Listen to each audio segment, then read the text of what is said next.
पाकिस्तान का जन्म और प्रारंभिक दिन। लेखक श्री प्रकाश। वाचन नीलांजना किशोर। दूसरों की दृष्टि में भारत। 20। स्कॉटलैंड के कवि ने दुख में प्रार्थना की है, हे ईश्वर, हमें कुछ ऐसी शक्ति दे कि हम अपने को उसी रूप में देख सकें जिस रूप में दूसरे हमें देखते हैं। वास्तव में यदि हम अपने को ठीक तरह से पहचान सकते तो कितनी ही खराबियों से अपने को बचा सकते, दूसरों को धोखा न देते और स्वयं भी धोखा न खाते। यदि हम सभी अपने अपने को ठीक तरह से समझ सकते तो संसार के कितने ही कष्ट दूर हो जाते। पर न हम अपने को पहचानते हैं, न पहचानना ही चाहते हैं। हम समझते हैं कि हम न धोखा दे रहे हैं न धोखा खा रहे हैं, पर वास्तव में हम लगातार इसे दे रहे हैं और खा भी रहे हैं। शायद दे तो नहीं पाते, पर देने का बिना जाने ही प्रयत्न अवश्य करते हैं। इसमें संदेह नहीं कि धोखा खाते जरूर हैं। सचमुच ही क्या ही अच्छा होता यदि हम अपने को बिना क्षोभ के उसी रूप में देख सकते जिस रूप में दूसरे हमें देखते हैं। कराची में भारत के हाई कमिश्नर की हैसियत से सभी देशों के राजदूतों से बराबर संपर्क रखने का मुझे मौका मिलता था। एक प्रकार से मेरा जीवन ही उनके बीच में बीतता था। राजदूत का परम कर्तव्य होता है कि सबसे बड़ी शिष्टता से मिले, सबसे शिष्ट व्यवहार करे, अपने देश का अपने को प्रतीक माने और उसकी मान मर्यादा की सदा रक्षा।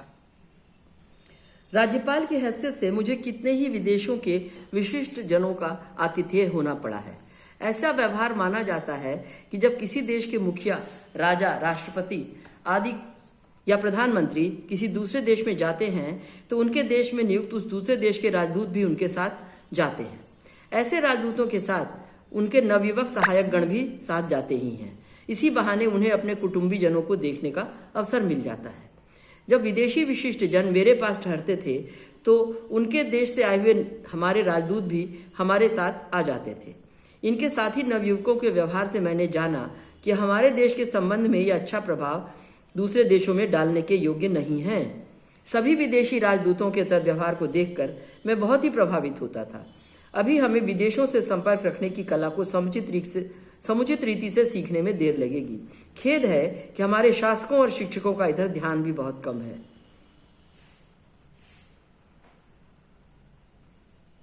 कराची में मैंने यह अवश्य अनुभव किया कि चाहे विदेशी राजदूतगण कितना भी क्यों न शिष्टता का व्यवहार मुझसे रखें, वे वास्तव में पाकिस्तान और भारत के परस्के वैमनस्य और झगड़े में पाकिस्तान के पक्ष में थे।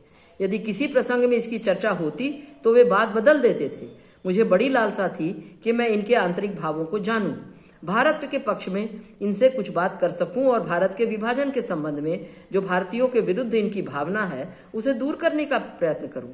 स्मरण रहे कि देश के विभाजन और पाकिस्तान की स्थापना के बाद संसार के लोग भारत को हिंदू और पाकिस्तान को मुस्लिम राज्य समझते रहे। उनकी ये भी भावना है कि भारत के सभी लोग हिंदू हैं और पाकिस्तान के सभी लोग मुस्लिम। यद्यपि वस्तुस्थिति यह नहीं है, तथापि सांप्रदायिक आधार पर विभाजन होने के कारण यदि ऐसी भावना लोगों के मन में हो तो अनुचित भी नहीं है। जब सैयद अली जहीर ईरान से हमारे राजदूत थे तब वहां के लोग कठिनाई से मानते थे कि वे मुसलमान हैं।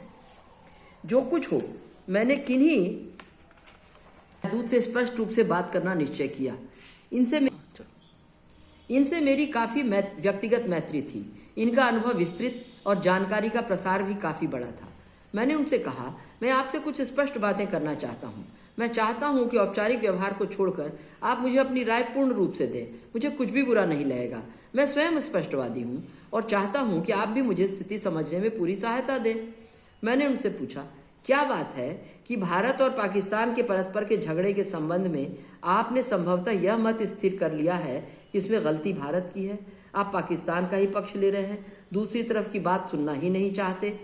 उनका उत्तर था, मैं तो राजनीतिज्ञ नहीं हूं, राजनीति से मुझे कोई संबंध नहीं। मैं तो राजदूत हूं, अपने देश का यहाँ प्रतिनिधित्व करता हूं, यहाँ के अपने देशवासियों की फिक्र करता हूं। इस देश और अपने देश के परस्पर के संबंध को अच्छा बनाने में प्रयत्नशील हूं। तुम्हारा इनका झगड़ा है, इससे मेरा कोई संबंध नहीं। मैंने इस पर कहा, मेरा ऐसा अनुमान है कि आपकी भावना हमारे विरुद्ध है, इस कारण मैं अपनी तरफ से भी कुछ कहना चाहता हूँ। मुझे अधिक कहने का मौका नहीं मिला।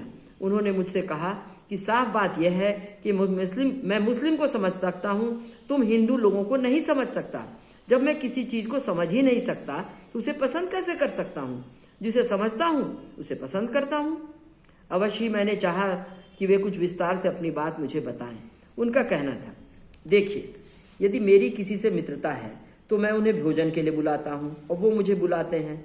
मैं उनके यहाँ जाता हूँ, वो मेरे यहाँ आते हैं और भोजन करते हैं। यदि तुमसे मेरी मैत्री है और मैं तुम्हें खाने को बुलाऊं तो तुम नहीं आओगे। यदि मैं तुम्हारे पास जाऊं तो तुम मेरे साथ नहीं खाओगे। अवश्य ही वे मेरा व्यक्तिगत संकेत नहीं कर रहे थे, क्योंकि मैं तो अवश्य ही जाता भी हूँ और खाता भी हूँ। यद्यपि निरामिष भोजी होने के कारण भोजन के पदार्थ में मैं विवेक करता हूँ, पर इसमें भी कोई संदेश नहीं कि हिंदू जनसाधारण के संबंध में उनकी बात यथार्थ है। आज भी बहुत कम हिंदू होंगे जो भोजन में बराबर न रखते हों। किसी का छुआ खाते हो, किसी का नहीं। किसी के छुए किन्हीं विशेष पदार्थों को खाते हो, बाकी को नहीं। राजदूतों का ज्ञान काफी विस्तृत होता है। इन राजदूतों को मालूम था कि हमारे देश में ऐसा किया जाता है। मैं भी चाहे स्पर्श या अस्पर्श का भेद न मानूं, पर भक्ष्य और अभक्ष्य को तो मानता ही हूं, क्योंकि मैं शाकाहारी हूं। यह भी उनको खटकता ही था, विशेषकर जब उन्हें मालूम होता था कि धार्मिक और नैतिक कारणों से मैं ऐसा करता हूं, स्वास्थ्य के लिहाज से या चिकित्सक के आदेश से नहीं। उनका कहना था कि जैसे यूरोपीय लोग मैत्री का रूप इस प्रकार के भोजन करने और कराने में यकीन करते हैं, उसी प्रकार मुसलमान भी करते हैं। इसी कारण वे एक दूसरे को पहचानते हैं। बराबर रखने वाले हिंदुओं को वे नहीं पहचानते, नहीं समझते, इस कारण उनसे दूर रहते हैं। आगे उन्होंने कहा, यही बात विवाह में भी है। यदि कोई नवयुवती और नवयुवक एक दूसरे को पसंद करते हैं तो हमारे यहाँ विवाह कर देते हैं। हिंदुओं में ऐसा नहीं होता, उनमें नाना प्रकार की रुकावटें लगी रहती हैं। मुसलमानों में भी हिंदुओं की तरह की ही प्रथा है और माता पिता ही अधिकतर विवाह निश्चित करते हैं, पर साधारणतः उसमें रोक नहीं है और वे किसी से भी विवाह कर सकते हैं। इन सब बातों के कारण यूरोपीय लोग और मुसलमान अर्थात पाकिस्तानी एक दूसरे को समझते हैं और एक दूसरे की सहायता करने को प्रस्तुत रहते हैं। हिंदुओं की प्रथाओं को हम नहीं समझते, हम उनके अनुसार नहीं चल सकते। ऐसी अवस्था में हम उन्हें पसंद भी नहीं करते। इस पर अवश्य मुझे चुप रहना पड़ा, क्योंकि यद्यपि मैं जानता हूं कि मित्रता के लक्षणों में हमारे यहाँ भी भूंगते भोजयते खाना और खिलाना कहा हुआ है वहाँ, लेकिन ये भी कहा गया है कि यत्र प्रीति तत्र न नीति। जहां प्रेम है वहां कोई रोक टोक नहीं है, ऐसा भी कहा गया है। अच्छी पत्नी को कहीं से भी लाने का आदेश दिया हुआ है। यद्यपि वास्तव में जो कुछ इस राजदूत ने मुझसे कहा वो सच है और इसमें कोई संदेह नहीं कि अधिकतर लोगों पे लागू भी है। इनकी बातों की यथार्थता को मैं कुछ समझ रहा था। अवश्य ही मैंने देखा है कि परस्पर खाने पीने वाले लोगों में घोर शत्रुता रही है और खाने में बराए रखने वाले विभिन्न जातियों के हिंदुओं में, यहाँ तक कि हिंदू और मुसलमानों में भी वास्तविक मैत्री रही है। यद्यपि वे एक दूसरे के साथ नहीं खाते, हिंदू अपनी परंपरा निभाते रहे पर मुसलमान इसका आदर करते रहे, मैत्री बनी रहती थी। पर यह सब मेरे लिए कहना व्यर्थ था। मैंने यही उचित समझा कि इस प्रसंग को आगे न बढ़ाऊं। जो कुछ इन राजदूत का कहना था उसे स्वीकार करूं और हृदय में दुख करूं कि हमारे संबंध में दूसरों की ऐसी भावना है। बातचीत में यही समाप्त नहीं करना चाहता था। मैंने पूछा, आप हम में और क्या दोष देखते हैं, सो तो बतलाइए। इस पर उनका कहना था, मुझे हिंदू मक्कार लगते हैं। वे कहते हैं संसार अनित्य है, क्षणभंगुर प्राण है, सृष्टि माया है, धन आदि से कोई आसक्ति नहीं रखनी चाहिए। पर वास्तव में जितने जोरों से तुम संसार को जकड़ते हो, धन का लोभ करते हो, वैसा न हम करते हैं न मुसलमान। हम संसार को सत्य मानते हैं, हम जीवन का सुख उठाना चाहते हैं, हम धन कमाते हैं पर अच्छे कामों में उसे हम बराबर देते हैं। उससे हम चिपटे नहीं रहते जैसे तुम लगते हो। कहने को तो लंबी लंबी बातें कहते हो, करने को ये सब, लेकिन जैसा करते हो ये सब देखते ही हो। इस पर बात समाप्त हुई। मैं क्या उत्तर दे सकता था? जो कुछ उन्होंने कहा मुझे सत्य ही प्रतीत हुआ। मैं यही चाहता हूं कि हमारे देशवासी इस राजदूत की दृष्टि से अपने को देखें। वे ही नहीं, कितने ही लोग हमें इस दृष्टि से देख रहे हैं, हमें इसका पता नहीं। हम मोह निद्रा में पड़े हैं। अपने देश में हम अपने को ही बड़ा समझते हैं। अपनी दार्शनिक बातों से ही हम मुग्ध हैं। बड़ी बड़ी बातें कह सुन देने से हम संतुष्ट हो जाते हैं। जीवन में उन्हें कार्यान्वित करना हम अनावश्यक समझते हैं। मैं अवश्य ही चाहूंगा कि हमारे देशवासी इस स्थिति पर विचार करें। जैसा और लोग अपने को देखते हैं वैसा हम भी देखें और हमारे वचन और आचरणों से जो दूसरों को भ्रम हो रहा है उसे दूर करने का प्रयत्न करें। इन राजदूत ने जो कुछ कहा बड़े संकोच से कहा, मेरे बड़े आग्रह करने पर ही कहा। मैं अनुग्रहित हूं उन्होंने इस प्रकार से अपने आंतरिक भावों को मुझे बताया। वास्तव में मैंने अपने हिंदू समाज को इस रूप में पहले कभी नहीं देखा था। अन्य लोगों के हृदय में हमारे संबंध में कैसे विचार हैं ये मैं नहीं जानता था। हमारे आचारों और विचारों के कारण उनके मन में हमारे प्रति ऐसे विकार हैं इसका भी मुझे पता नहीं था। मैं नहीं कह सकता कि इन वाक्यों के पढ़ने से मेरे पाठकों के मन में क्या प्रतिक्रिया होगी।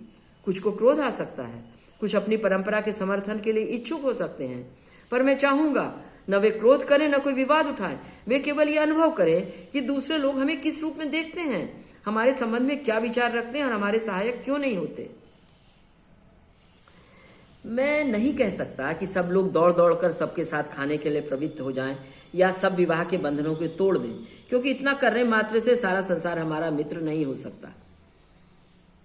मैं ये भी नहीं कहता कि हम अपने सब पुराने शास्त्रों को भुला दें और संसार सत्य है का नारा उठाएं, पर मैं ये अवश्य चाहूंगा कि हम सब शांति के साथ अपने संबंध में अन्य लोगों के भावों को समझकर अपने जीवन का क्रम ही कुछ ऐसा बनाएं जिससे कि हम अपने समाज को बिना अस्त व्यस्त किए अपने जीवन क्रम में कुछ ऐसे परिवर्तन करें जिससे कि हम अपना व्यक्तित्व और विशेषता बनाए हुए संसार के राष्ट्रों की पंक्ति में बैठ सकें, उनकी सहानुभूति अपनी तरफ आकृष्ट कर सकें और आचार विचार के प्रदान से हम सभी एक दूसरे को समझते हुए एक दूसरे से प्रेम करते हुए मनुष्य मात्र की उन्नति में सहायक हो सकें। नमस्कार। पुस्तक का ये अंश हमें आत्मचिंतन की तरफ प्रेरित करता है, हमें एक अंतर्मुखी आलोचक दृष्टि की तरफ प्रेरित करता है जहां हम अपने दोषों को भी ठीक से देख सकें। लेखक का कहना है कि दूसरों की दृष्टि में हम कैसे लगते हैं, हमें इस पर भी कभी कभी सोचना चाहिए कि क्यों तरह तरह की गलतफहमियां पैदा होती हैं, और तब जब ये शुरू हो जाती हैं और हम एक प्रकार की इमेज बना लेते हैं किसी के प्रति या किसी भी स्थिति के प्रति, तो उसके बाद उसे सुलझाने में बहुत सदियां लग जाती हैं। यही स्थिति व्यक्ति के पारस्परिक संबंध में भी है और यही राष्ट्र के संबंध में भी है। जो सबसे बड़ी जरूरी चीज होती है वो होती है इमेज बिल्डिंग, और वो इमेज बिल्डिंग हम करने में काफी हद तक शुरू में असफल थे। जैसा इन्होंने भी महसूस किया कि जो हमारे देश से जो लोग आते थे उनके व्यवहार में, उनकी बॉडी लैंग्वेज में वो विनम्रता होनी चाहिए थी, वो एक समरसता का भाव होना चाहिए था ताकि दूसरे देश के लोग भी उन्हें स्वीकार कर लें। एक राजदूत के साथ इन्होंने बहुत अपनी लंबी बातचीत को इसमें उद्धृत किया है और उसमें बहुत बार उन्होंने कहा भी कि वो सारी बातें कहीं पर बहुत ज्यादा उत्तेजित कर रही हैं, कहीं क्रुद्ध कर रही हैं, लोगों उसके बारे में सोचना चाहिए। और इस संबंध में तो हमने हमारे साहित्यकारों ने भी हमारी इन कमियों की तरफ ध्यान आकर्षित किया है। शरद चंद्र के उपन्यासों में भी और जगहों पर भी ये साफ दिखाया गया है कि हमारे समाज में जो जाति प्रथा और छुआछूत की प्रथा थी उसने ही बहुत बहुत बड़े संख्या में अनेक दलित जातियों को विधर्म अपनाने पर विवश कर दिया, उन्हें दूसरे धर्म की तरफ ठेल दिया, और फिर जब वो कभी वापस भी आना चाहते थे तो हमारे पंडितों ने उन्हें आने नहीं दिया, जैसा कश्मीर में हुआ। इन सारी बातों को बहुत ज्यादा पीड़ा के साथ महसूस किया श्री प्रकाश जी ने और बहुत आत्मचिंतन के साथ उन्होंने इस चीज को महसूस किया। इन्हीं सब बातों के साथ नमस्कार।